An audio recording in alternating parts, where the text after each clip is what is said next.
હકીકત એ છે કે મેં પણ એમના ઇન્ટરવ્યુ જોયા છે. સ્ટાર્ટિંગ હું એમના જ સવાલોથી કરીશ જ્યાં એમને એમ કીધેલું છે કે એના ફાધર ઓફ થઈ ગયા તો એ મારી દીકરી પ્લેનમાં આવી ગયા. તો આજે તમે લોકો જવાબ આપો કે મને ખબર પડી હોય કે મારા ફાધર હવે આ દુનિયામાં નથી તો હું 2 મિનિટે રાહ જોઈ શકું? મારી ઉપર એ વખતે શું શું થયું એ તો હું જ જાણીશ. એટલે મેં ફ્લાઇટની ટિકિટ તરત જ કરાવી અને મેં સવાર 5 વાગ્યાની ટિકિટ કરાવીને 6:30 સુધી હું અહીંયા હતી. તો એમનો કહેવાનો મતલબ શું હતો કે બધું વિધિ પતી જાય પછી હું પહોંચું? અને મેં જ બધી વિધિ કરેલી છે, મારા હાથે કરેલી છે અને મારા હાથે જ મેં અંતિમ સંસ્કાર કરેલા છે. તો આજે હું દીકરી થઈ અને આટલી હિંમત રાખીને આટલી વસ્તુ કરતી હોય અને એમનો સવાલ એમ છે કે એ પહોંચી કઈ રીતના ગઈ? કેમ હું મારા બાપની આખરી વિધિમાં તમે એમ બી ઈચ્છતા હતા કે હું એને જોઈ પણ નહીં શકું? પેલા તો એ લોકોએ મને જણાવ્યું જ નથી. મારા પપ્પા મારો નંબર મારા પપ્પાના ફોનમાંથી ડિલીટ થઈ ગયો હતો. એ રેકોર્ડિંગ મારી સામે છે.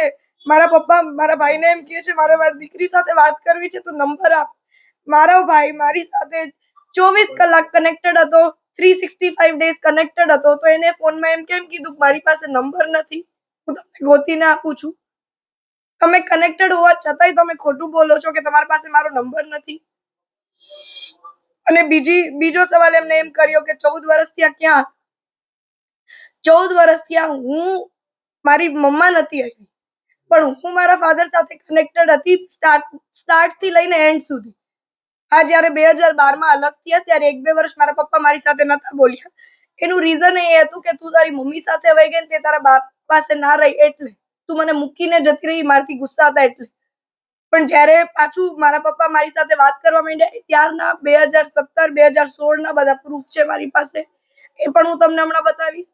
અને હતી નથી આ તો મારી પાસે પ્રૂફ છે ને હું સેફ છું. પણ અગર નાઈ આવી હોય તો હું એનું જ લોહી છું ને અને મારો હક થાય. એમની ગમે તે વસ્તુ હોય એમાં મારો હક થાય. અને અત્યારે જે એ વસ્તુ ઘણી વારંવાર એ બધા ઇન્ટરવ્યુ એમ જ કે છે પૈસા માટે. આ મુદ્દો પૈસાનો હોત તો હું પેલા 1 વર્ષ એટલી રાજ ના જોત. 1 વર્ષ પહેલા જ મેં આ એક્શન લઈ લીધો. અત્યારે મુદ્દો ઈ છે કે તમે લીગલ એક્શન લીધા પછી તમે મારી મમ્મી જ્યારે ઘરમાં એકલી હોય ત્યારે તમે એને ટોર્ચર કરવા, એમને ધક્કો મારી, તમે તમારી દાદાગીરી બતાવવા તમે મારા ઘરમાં ઘૂસી ગયા અને એમને મારવાની કોશિશ કરી. આ મુદ્દો ઈ છે. અને મેં ઇન્ટરવ્યુમાં એ પણ જોયું, હું ક્લિપ પણ પાછી અગર તમે લોકો એડ કરી શકતા તો કરજો, જેમાં મારા દિનેશ અદા દાંત કાઢીને એમ કે છે અહીં તો ગયો તો મારો છોકરો. એનો મતલબ તમને મજાક લાગે છે કે તમારો છોકરો ફૂલ દારૂ પી અને મારી મમ્મી પાસે એકદમ બદતમીઝી કરવા માંડ્યો, એ તમને મજાક લાગે છે? કે તમે દાંત કાઢતા કાઢતા કહો છો કે અહીં તો મારો છોકરો ગયો તો? મારી પાસે ગોલ્ડના બધા બિલ છે, સર્ટિફિકેટ છે અને મારા પપ્પા હજી મને વોટ્સઅપમાં ચેટ છે એ પણ હું તમને આપીશ. મારા પપ્પાએ મને કીધેલું કે લોકરમાં આનંદનું નામ છે તો મેં કાલે પણ કીધું હતું. એમાં મેં ખાલી એક અરજી આપેલી હતી કે મારા જે સર્ટિફિકેટ્સ છે ગોલ્ડના એના વિના આજકાલ ઇલીગલ કાંઈ ચાલતું નથી. કાલે પણ હું બોલી હતી કે ઇલીગલ સોનું પણ નથી વેચાતું. તો જે સર્ટિફિકેટ, જે બિલ, જે ઓરિજિનલ બિલ બધું મારી પાસે છે, હું રજૂ કરીશ તો એ પર તમને ખબર પડી જશે કે સોનું હતું કે નતું. ઈ તમે સદસ્યના નામે છે. આજે અગર હું તો કોઈ નથી હોતી કે ડિટેલ્સ કઢાવવા વાળી. તમે પ્લીઝ અગર તમારી પાસે એવા હોય કે જાણકાર હોય જે તમને ડિટેલ્સ કાઢી આપે, ઈ નામે ક્યારે થઈ ખાલી તમે ઈ જોઈ લો. નોટિસ મને મળી નથી અને એક દિવસમાં તો એટલી લો તો મને પણ ખબર પડે છે કે નોટિસ મળશે. અગર મને નોટિસ મળશે તો હું મારી રીતના મારી પણ તૈયારી જારી છે અને મને કાલે જ ખબર પડી ગઈ હતી કે એ લોકો એમ કર્યું છે. કઈ વાંધો નહીં, હું પણ રેડી છું. સમાજ પાસે બસ એટલી આશા છે કે સપોર્ટ કરજો. જે સત્ય હોય એનો સપોર્ટ કરતો, હું એમ નથી કહેતી કે મારો જ સપોર્ટ કરજો. જે તમને લાગે સત્ય છે, આજે હું પ્રૂફ સાથે વાત કરીશ તો મારો સપોર્ટ કરજો, પણ ન્યાય આપજો. ક્યાંય ખોટી રીતના કોઈનો ખોટો સાથ નહીં આપતા, બસ એટલી જ રિક્વેસ્ટ છે. એક આગેવાન તરીકે વાત કરું અને એક મહિલા આગેવાન તરીકે વાત કરું ને તો જ્યારે પણ સમાજની દીકરીઓને કે બીજા પણ સમાજની દીકરીઓને જ્યાં જ્યાં જરૂર પડી છે ને ત્યાં અમારી પૂરેપૂરી મહેનત એવી રહી છે કે એને ન્યાય મળે, એને ન્યાય સુધી અમે પહોંચાડી શકીએ.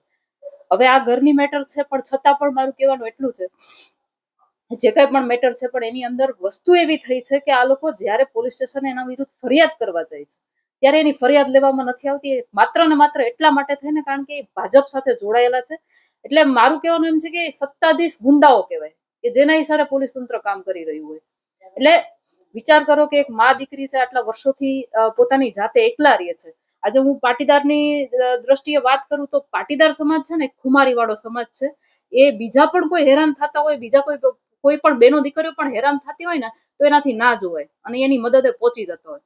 પણ આ પરિવારમાં જે એમના મોટા પપ્પાની જે વાત છે દિનેશભાઈની, એનું મેં એવું વર્તન જોયું કે બીજેપીમાં છે એક હોદ્દા ઉપર છે કે જસદણના પ્રભારી છે, એની પાર્ટીના નારા છે બેટી બચાવો બેટી પઢાવો, પણ એને તો એ ક્યાંય સાઈડમાં મૂકી અને પોતાની જ ઘરની બેનો દીકરીઓને આવી રીતે હેરાન કરતા હોય, કોર્ટ મેટર ચાલતી હોવા છતાં પણ જો એ ઘરે આવી અને એના કહેવાય ને કે એક મહિલાના કાઠલા પકડીને એવી રીતે એનું વર્તન હોય, એવું લુખા તત્વ જેવું એનું વર્તન હોય, તો એક પાટીદાર તરીકે પણ એને હું એમ કહું છું કે શરમજનક વાત કહેવાય.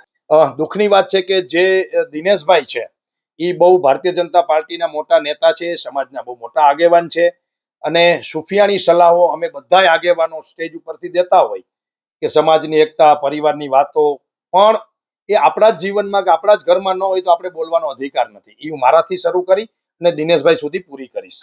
જ્યારે આપણે આગેવાન તરીકે સ્ટેજ ઉપરથી ભાષણો આપતા હોય ત્યારે પહેલી ફરજ આપણી એ બને છે કે મારે મારા પરિવારની એકતા છે કે નહીં, મારા પરિવારમાં તો બધું બરાબર છે કે નહીં. એટલે આગેવાનને તો જતું કરીને પણ હું એમ નથી કહેતો કે આ બેનનો કે આ પરિવારનો કોઈ વાંક જ નહીં હોય, કદાચ હોય તો પણ એ મા દીકરી એકલા છે. ભાઈ એમના એટલે કે એમના પતિ 11 મહિના પહેલા આ દુનિયા છોડીને જતા રહ્યા છે, તો દિનેશભાઈની તો ઉલટાની વધુ જવાબદારી આવે છે. વાતમાં એવી પણ મળી કે મા દીકરી અલગ રહેતા હતા તો પણ એ પરિવારનો હિસ્સો તો છે જ. એમની પાછળ એ દિનેશભાઈના ભાઈનું જ નામ લાગવાનું છે, એ જ સરનેમ અમૃતિયા લાગવાની છે, એમના મોટા પપ્પા છે. તો મારી આ તકે મીડિયાના માધ્યમથી સમાજના તમામ શ્રેષ્ઠીઓને એ વિનંતી છે કે આ મીડિયા સુધી વાત જ ન પહોંચવી જોઈએ, પોલીસ સ્ટેશન સુધી વાત જ ન પહોંચવી જોઈએ. આપણે એક બાજુ સમાધાન પંચ ચલાવીએ છીએ, એક બાજુ સુફિયાની વાતો કરીએ છીએ એકતાની, અને એક બાજુ સમાજના શ્રેષ્ઠીઓ જ પોતાના પરિવારને જ ન્યાય ન અપાવી શકતા હોય તો આવી વાતો કરવાની આપણે જરૂર નથી. અને માની લ્યો કે કદાચ આવી ઘટનાઓ બને છે તો 5 આગેવાનોને વચ્ચે રહીને પણ પૂરું કરવું જોઈએ. કહેવાનો મારો મતલબ એટલો છે કે સમાજ જીવનમાં જ્યારે તમે આગેવાન તરીકે હોય, એક નેતા તરીકે હોય, તમને જ્યારે સત્તાનું પીઠબળ હોય ત્યારે તમારે વધુ જતું કરવું જોઈએ. નહીં કે તમારે દાદાગીરી કરી, સત્તાનો ઉપયોગ કરી, પોલીસનો ઉપયોગ કરીને એક મા દીકરી લાચાર હોય એને તમે દબાવો. આ કોઈ રીતે ચલાવી ન શકાય. રાજકોટ પોલીસને પણ અમારી વિનંતી છે મીડિયાના માધ્યમથી કે તમે મહેરબાની કરીને આમની એફઆઈઆર લઈ લો, અને સમાજના શ્રેષ્ઠીઓને પણ મારી વિનંતી છે, નહીં ગમે છતાં પણ આ વિષયમાં એમને તરફદારી કરી અને બાંધછોડ કરી અને બેનનો જે હક છે, ન્યાય છે, એને આપવો જોઈએ. કોઈ પણ આગેવાને આ દીકરીઓની તરફદારી કરી અને આ વિષયને પૂરો કરવો જોઈએ એવી મીડિયાના માધ્યમથી મારી વાત છે. આ વિષયમાં અમે પ્રથમ તો અમારી અત્યારે જે વાત છે, અમે જેના માટે આવ્યા છીએ એ પોલીસના જે વર્તન છે અને જે પોલીસે કરવું જોઈએ કામ એ નથી કર્યું, એ માટે હું જિગીસાબેન અને અમારી ટીમ મોરબીથી આવી છે પરિવારને મળવા માટે. અને બીજી જ્યારે વાત છે મિલકતની, તો એ તો આમ હવે તો એમ કહેવાય કે ઘર ઘર કી કહાની છે. એટલે એ વિષય કોર્ટમાં પતે તો કોર્ટમાં, અને સમાજના સ્ટેજ ઉપર પતે તો સમાજના મોભીઓ દ્વારા એ પતશે, એ મને વિશ્વાસ છે. પણ હાલ પોલીસનો જે રોલ છે એ નિંદનીય છે અને એમાં પોલીસે કામગીરી કરવી જોઈએ એવું અમારું માનવું છે. સાંજ સમાચાર ફેસબુક પેજને લાઇક કરો, વિડીયો શેર કરો અને વધુ વિગતવાર સમાચાર માટે sanssamachar.net વિઝિટ કરો.